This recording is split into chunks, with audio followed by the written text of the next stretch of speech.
I've already lost count of the days since they relieved me of duty. Strange how years of your life can just vanish in the blink of an eye. And in a flash, you've got nothing but time. Time to reflect on everything that's happened. Hard to believe it's been only a few years since this all began. We were testing out the Normandy, Captain Anderson's new ship, when the distress call came in. An Alliance patrol on Eden Prime had been attacked. They'd seen something they couldn't explain. And whatever it was massive. I hit the ground with my lieutenant, Caden Olenko. A good kid, loyal, by the book, with a talent for biotics. We came across the lone survivor of the patrol, Gunnery Chief Ashley Williams. A soldier to the core. Tough, disciplined, ready to take on whatever came her way. Ashley joined up with us and took us to the spot where she lost her squad. That's when we saw it. The ship. Like nothing I'd ever seen. It was massive, scorching the colony and everything around it as it blasted away. We followed the path of destruction to an artifact, a beacon left by a long-dead race called the Protheans. The colony had dug it up, and whoever attacked them had tried to take it. Chief Williams made the mistake of getting too close. It hit her with some type of energy. I grabbed her and threw her out of the way. That's when it hit me. Hard. Every muscle in my body went rigid. I couldn't move, could barely breathe. Everything went black. And then I saw something. A vision. Dream. A nightmare. By the time I woke up, we were halfway to the Citadel on our way to meet the Council. I was expected to explain what I'd seen. Anderson came along. So did Adina, our political representative on the Citadel. With those two heavyweights, it seemed reasonable we could persuade the Council that the ship we'd seen was a potential threat, as was the individual behind the attacks. The main suspect for the Eden Prime massacre was a Turian Spectre named Saren. He'd been seen by one of the survivors from the colony at Eden Prime, and there was some evidence to suggest that the ship was connected to Saren. But even Adina's pointed accusations weren't enough to convince the Council. They just couldn't believe one of their chosen elite Spectres could be guilty of something like that. They needed proof, which meant I needed proof. Fortunately, I wasn't alone in my search. Garrus, another Turian, wanted to help. A top agent for Citadel Security. Despite orders from his superiors that he shouldn't get involved, he told me he was suspicious of Saren, and he had some useful leads. More importantly, he was willing to share them. That led me to Rex, the biggest, nastiest-looking Krogan bounty hunter I'd ever seen. He turned out to be more than just a brute. It was his intel that led to a fugitive with incriminating evidence on Saren. The fugitive turned out to be an energetic little Quarian named Tali. A tech expert with a knack for hacking, she'd procured some information on Saren. Evidence that proved Saren was dirty. Tali's evidence proved that Saren was responsible for the massacre on Eden Prime, and that the immense warship we'd spotted was in fact Saren's flagship. But it went much further. Saren was trying to find a way to bring back a race of sentient machines from dark space. Machines allegedly responsible for cleansing the galaxy of all organic life. These Reapers were blamed for wiping out all life 50,000 years ago, including the Protheans, then disappearing back through the mass relays to dark space, leaving no trace they'd ever been. That explained why Saren was after the beacon, and it made some sense out of my visions. But not much else. We couldn't convince the Council that the Reapers were a threat, but they agreed Saren had to be stopped. They stripped him of his Spectre status and gave me the honor of becoming the first human Spectre. My first task? Bring down Saren. Anderson decided to stay behind, giving up his ship, the Normandy. He told me I would need it more than he would. He also pointed me in a direction. Liara, a Prothean expert, adept in biotics, and maybe most importantly, daughter of Benezia, Saren's top lieutenant. And like most Asari, as beautiful as she is intelligent, and born with a unique ability to meld with other species. Liara was able to help me decipher some of the vision the beacon had given me. Nothing concrete, but it gave me some clues. And a new appreciation for the Asari. Her technique for accessing my vision was unexpected, but not at all unpleasant. Ashley was a little concerned about the connection I shared with Liara. As commander, I knew either relationship had the potential to interfere with the mission. I decided discretion was the better part of valor, and kept my focus on our goal, finding Saren. Thanks to Liara's help, we had our next lead, Benezia. Saren had taken her to Novaria, where he'd enslaved a dangerous race of insect-like creatures, the Rachni. He ordered Benezia to use the same technique Liara had used on me to extract information from the Rachni Queen. The Queen's drones were everywhere, and they weren't happy. We had to fight through hundreds of them to get to Benezia. By the time we arrived, Saren was gone, with the information. I tried to reason with Benezia, but Saren had indoctrinated her. He had somehow acquired the ability to control people's actions and wills. Benezia wouldn't surrender, and Liara was forced to watch her mother die in her arms. And I was left with an angry, dangerous Rachni Queen to deal with. She claimed her drones would do no harm if I released her. But the Rachni had terrorized the galaxy before. I couldn't take the chance. I had a mission to do, and an army of angry Rachni would be one more problem I didn't have time to deal with. With Saren's top lieutenant dead, he was quickly running out of time and places to hide. I tracked him down at his base on Vermeer, but we soon learned it was more than a base of operations. It was a breeding ground. Saren was breeding an army of Krogan. He'd found a cure for the genophage, a disease inflicted on the Krogan to prevent them from breeding and taking over the galaxy. But the Krogan Saren was breeding were slaves, mindless beasts that obeyed Saren's will. I had to destroy the base, and all its research. Rex disagreed, violently. Rex wanted the genophage cure for his people. I tried to convince him to help me destroy it, that these Krogan weren't real. But he wouldn't back down. Fortunately, Rex is smarter than he looks. He realized this wasn't the way to help his people, and that Saren was the real threat. When we finally got to the center of the base, I realized just how close Saren was to completing his plan. He was already in communication with the Reapers. Sovereign, Saren's flagship we'd all assumed was just a ship, was a Reaper. It spoke to me, threatened me. I could feel the menace it had for every living thing. It wanted me dead. It wanted us all dead. And I knew it was capable of doing just that. What I couldn't understand was why Saren would help it. But there was no time to think about it. Sovereign knew where we were. We had to destroy the base and get the hell out. I split up my team in 2 squads, sending Ash with one and Kaidan with the other as a distraction. We had a nuke, and we planned to use it. Before we could detonate the bomb, Saren showed up. We fought. I stalled him to make time for my team. And in talking to him, I realized the truth. It wasn't Saren who was indoctrinating everyone. It was Sovereign. The Reaper. And Saren was in deeper than all of them. He tried to convince me he was still in control. Said he found a way to reduce the Reaper's influence, but he was kidding himself.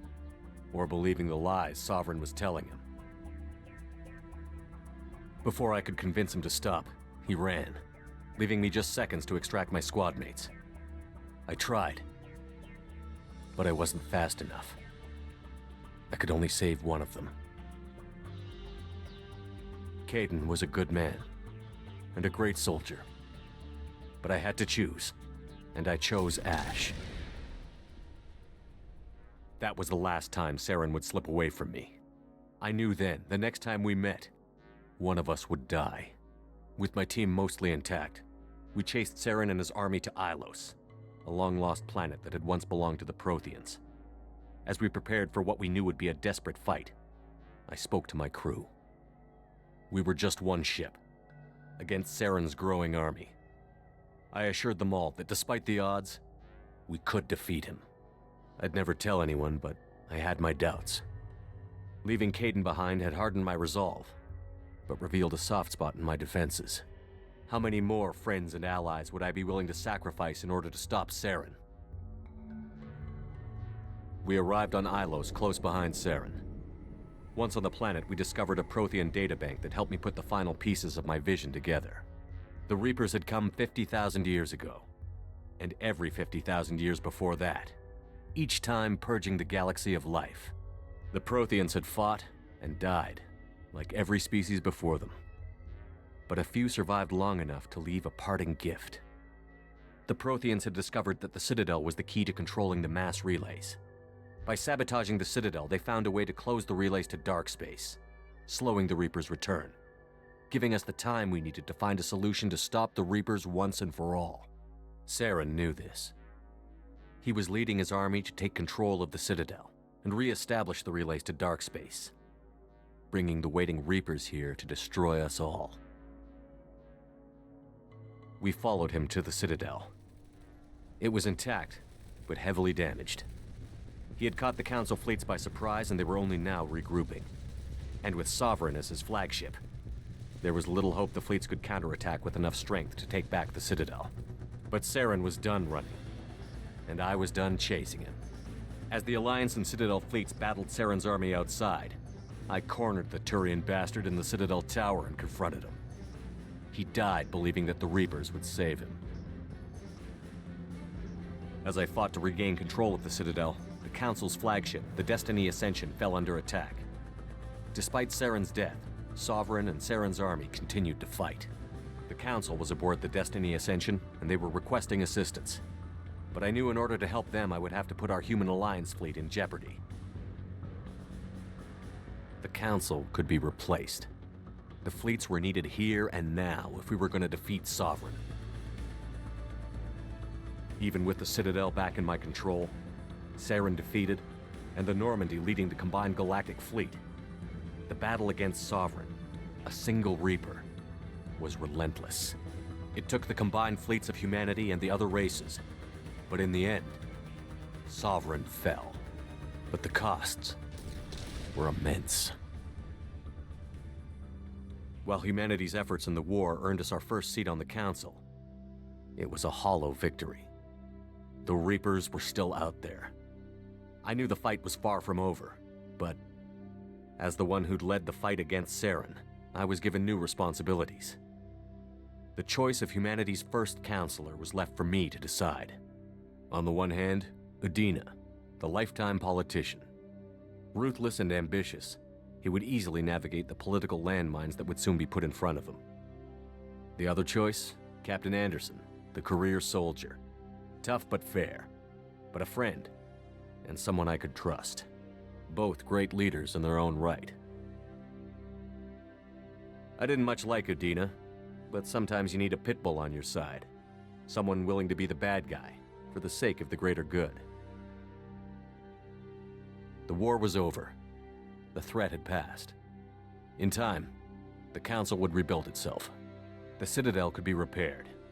Even the pain of lost friends would fade. But none of that mattered if the Reapers were still out there. And if they were all as powerful as Sovereign, we had to find a way to stop them. I had to find a way. I gathered my crew, took my ship, and went in search of answers. Officially, the Council would only say I was assigned to cleanup duty, rooting out any remnants of Saren's army. But the Geth and Saren were just the beginning. The Reapers had other plans. A few months after the battle for the Citadel, while we were on patrol, we were attacked by an unknown vessel. Before we knew what was happening, we were disabled and forced to abandon ship. The Normandy was destroyed. We lost a lot of good people. I almost didn't make it myself. Technically, I was as close to death as you can get. By the time my body was recovered, there wasn't much left. The pro-human group, Cerberus, acquired what was left of my body and spent the next 2 years rebuilding me. My memories, abilities, everything. The person in charge of my recovery was a Cerberus agent, Miranda Lawson, brilliant and efficient. But before I could be completely rehabilitated, the Cerberus facility we were in was attacked, and was forced to fight my way out. In my condition, I should have died. But an ex-Alliance soldier named Jacob Taylor kept me alive. We found Miranda, and we escaped. They took me to meet the Elusive Man, the leader of Cerberus and the one who had ordered me rebuilt. The Elusive Man lived up to his name, offering half answers to many of my questions. But he did explain why he had brought me back. He believed I was the one person who could stop the Reaper threat. And He explained that the Reapers had a new ally, an insectoid race called the Collectors, the ones who had attacked the Normandy 2 years earlier. Since that time, they'd been systematically abducting entire human colonies and taking them beyond the Omega-4 relay, a place that no ships other than Collector ships ever returned from. The Elusive Man wanted me to find out why humans were being abducted, and to end it. In return, Cerberus would outfit me with a rebuilt Normandy, weapons, and a skeleton crew, as long as I agreed to take along Miranda, Jacob, and an illegal AI named Edie. I told the Elusive Man I wanted my own team, people I knew. He already had a list of individuals that he wanted, people that might be willing to go on a suicide mission, to head beyond the Omega-4 relay and face the unknown. It was an interesting list. Ex-convicts, assassins, experimental scientists. In the end, it was my choice. It would take time and effort to recruit them all, and with more humans disappearing every day, I wasn't sure I should bother. I decided time was of the essence. I'd go after the key members first and then figure it out from there. Recruiting the team took me all over the galaxy. Along the way, I met some old friends. They were quick to join, despite the risks. As for the rest, finding them and convincing them to join me on a suicide mission was difficult. But keeping them from killing each other was next to impossible. They only had to stay alive long enough to complete the mission. I wasn't sure what difference it would make if they were happy doing it. There was no point wasting energy helping the team get along when they were going to die anyway. I tried to recruit and reconnect with a few of my old squad, but they were suspicious of Cerberus. No doubt why they weren't on the Elusive Man's list to begin with. Worse, they had moved on. For 2 years, they'd believed I was dead and lost. Now I was headed off on another suicide mission. If things were going to get better between us, it would take time. But I was running out of time. If they wouldn't help, then I'd find someone else. With most of the team recruited, we were getting close. We just needed to figure out how to survive the Omega-4 relay. Our best chance came when we discovered a damaged Collector ship. We went in knowing it could be a trap, but we had to try. What we found there was almost unbelievable. The Collectors weren't a new race at all. They were the twisted remnants of the Protheans, slaves of the Reapers, and humans were the next target. The Collectors were abducting tens of thousands of humans for the Reapers, and unless we could find a way to stop them, we'd end up just like the Protheans. We had to escape before we could find out the secrets of the Omega-4 relay, but we were more determined than ever to put a stop to the Collectors. All we needed now was a way through the relay. Edie had figured out what we needed, and the Elusive Man knew where to find it. We stole parts from a derelict Reaper to mask our ship's signature, to make the Normandy appear as a Reaper and allow us safe passage.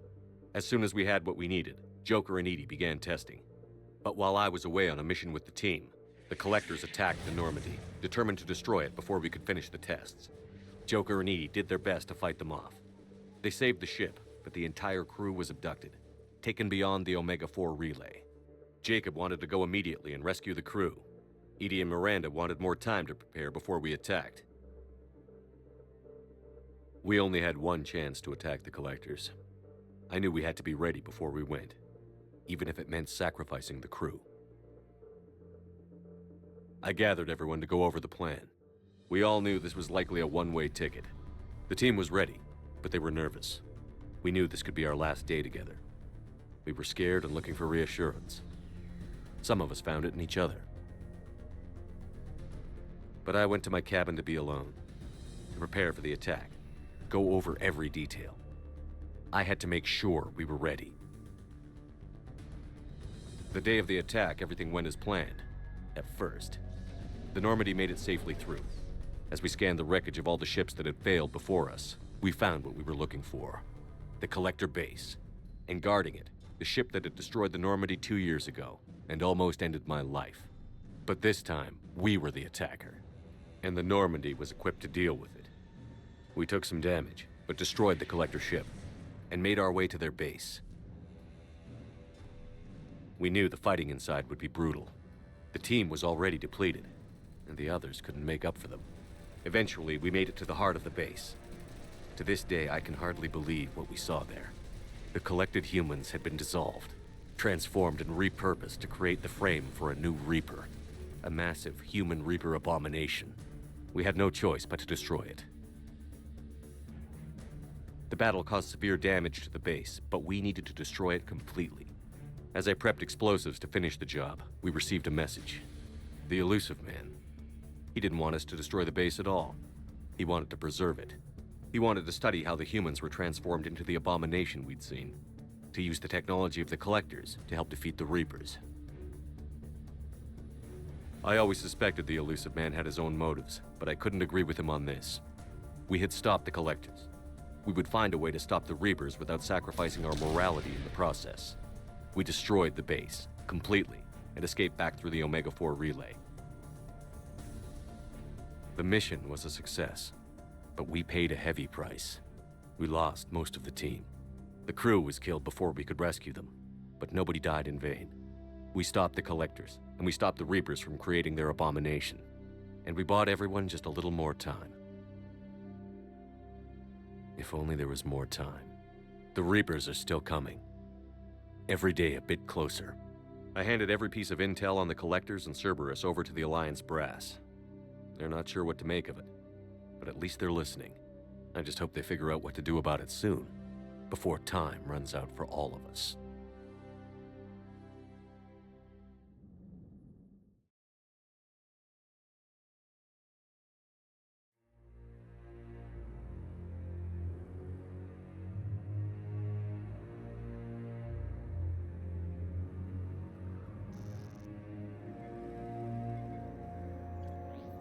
How bad is it? Bad.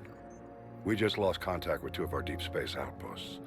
There's something massive on the long-range scanners. Is this what Shepard warned us about? I'd stake my life on it. How long do we have?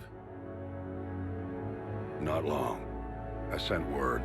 The fleet's immobilizing. God help us all.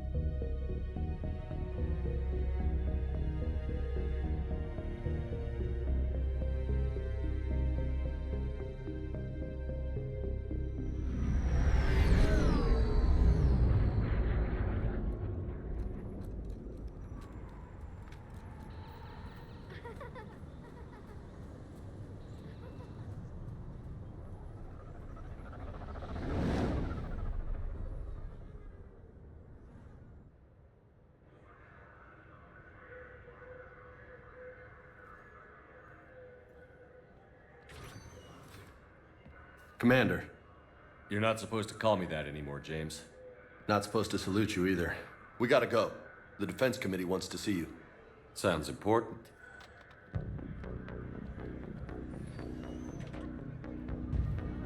What's going on?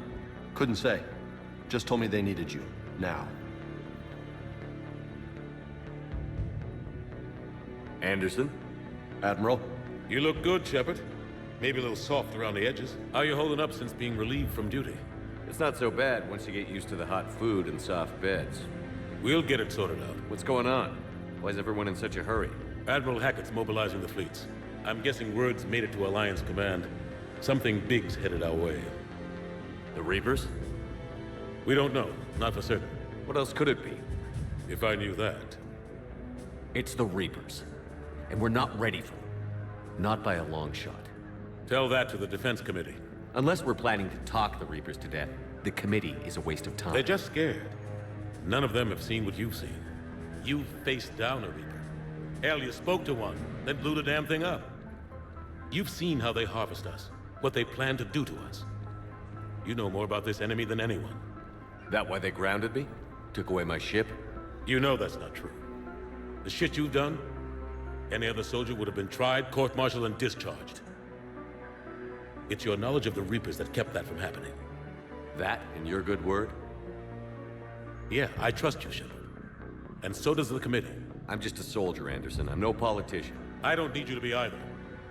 I just need you to do whatever the hell it takes to help us stop the Reapers. They're expecting you to, Admiral.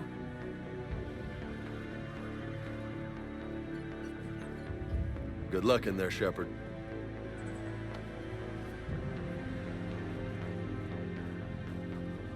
Anderson? Shepard. Ashley? Lieutenant Commander? How'd it go in there? I can never tell with them. I'm just waiting for orders now. Lieutenant Commander?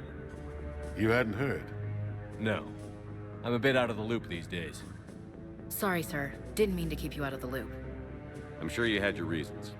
Yeah, I guess I did. Still, good to see you. Admiral, Come on.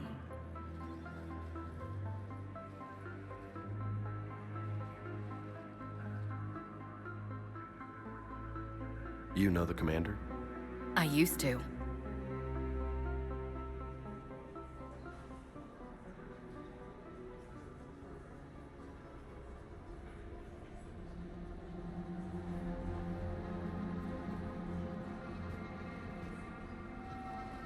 Admiral Anderson.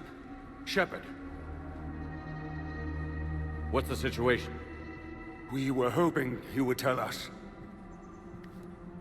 the reports coming in are unlike anything we've seen.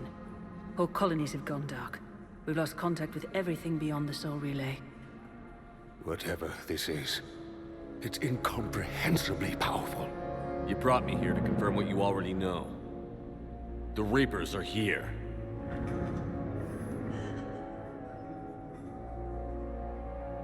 Then, how do we stop them? Stop them. This isn't about strategy or tactics. This is about survival. The Reapers are more advanced than we are. More powerful, more intelligent. They don't fear us. And they'll never take pity on us. But there must be some way. Each of us has to be willing to die to save humanity. Anything less, and they've already won.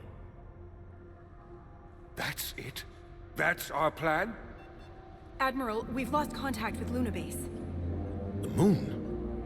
They couldn't be that close already. How'd they get past our defenses? Sir, UK headquarters has a visual.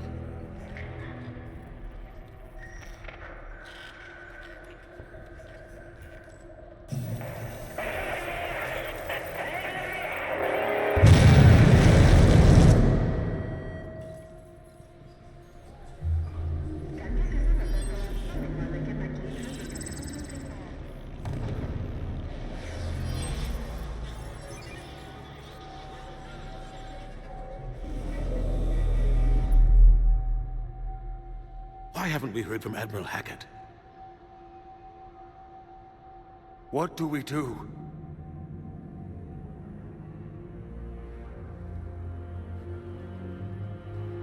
The only thing we can. We fight, or we die.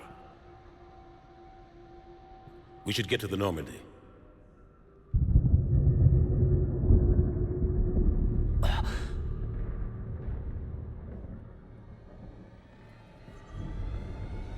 Oh my god. Move! Go, go, go!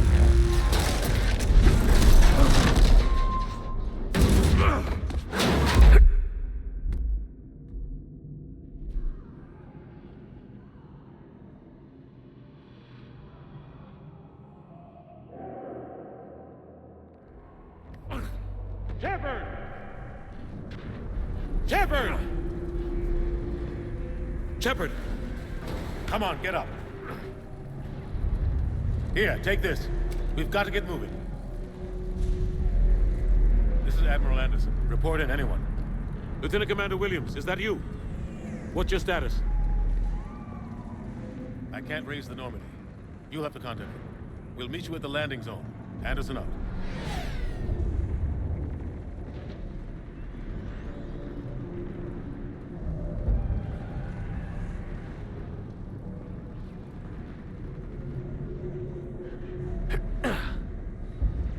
They're massive! Come on, Shepard. Ashley's headed to the Normandy. They'll pick us up if we can get to the spaceport. Let's move!